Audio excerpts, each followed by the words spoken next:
লস্কর তৈবার বড় জঙ্গি নেতা সাফুল্লাই কাসুরি ফের ভারতের বিরুদ্ধে বিষ উগড়ে দিল লাহোরের এক সভায়। 22 এপ্রিল কাশ্মীরের পহেলগাঁওয়ে যে ভয়াবহ জঙ্গি হামলায় 26 জন পর্যটকের মৃত্যু হয়, কালুরি সেই ষড়যন্ত্রের অন্যতম মাথা বলেই খবর। ভারতের এক সংবাদ সংস্থার খবর অনুযায়ী বুধবার লাহোরে ওই সভা হয়। মঞ্চে কাসুরির পাশে ছিল পাকিস্তানের নিরাপত্তা বাহিনীর লোক, গোয়েন্দা সংস্থা আইএসআইর অফিসার ও আরও কয়েকজন জঙ্গি নেতা। সভায় কাসুরি বলেন, আমার নাম হামলার সঙ্গে জড়ানোর পর আমি আরও বিখ্যাত হয়ে গেছি। তার পাশে ছিল তালহা সাঈদ, যার নাম আমেরিকার সন্ত্রাসবাদী তালিকায় আছে, এবং পাঞ্জাব বিধানসভার স্পিকার মালিক আহমেদ খান।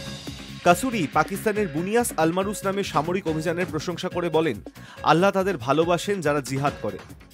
সভায় থাকা পাকিস্তানি অফিসাররা তখন হাততালি দিয়ে চিৎকার করছিল। সম্প্রতি ভারত লস্করের সদর দপ্তর মুদ্রিকেতে বিমান হানা চালিয়ে কয়েকজন জঙ্গিকে মারার পর এই সভার আয়োজন তাৎপর্যপূর্ণ। সভার ভাষণ থেকেই বোঝা যায় সেই হামলার পর লস্করের জঙ্গিদের সাহস জোগাতেই এই অনুষ্ঠান। ভারতের প্রধানমন্ত্রী নরেন্দ্র মোদী কিছুদিন আগে বলেছিলেন, পাকিস্তানকে ঠিক করতে হবে তারা রুটি খাবে না আমাদের গুলি খাবে।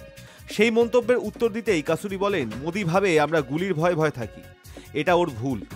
এছাড়া কাসুরি দাবি করে, পাকিস্তানের সাইবার টিম নাকি ভারতের রেল ও টেলিযোগের ব্যবস্থায় হামলা করেছে, যদিও ভারত আগেই জানিয়েছে এই দাবি মিথ্যা। আগে কাসুরি ছিল মিল্লি মুসলিম লীগের সভাপতি এবং জামাত দাওয়া নামে এক সংগঠনের নেতা, যা লস্করের অফ সংগঠন হিসেবে পরিচিত। পহেলগাঁও হামলার পর কাশ্মীরের জিহাদ নামে পাকিস্তানের সাধারণ মানুষের থেকে টাকা তোলার জন্য জনসভা করছে এই গোষ্ঠী।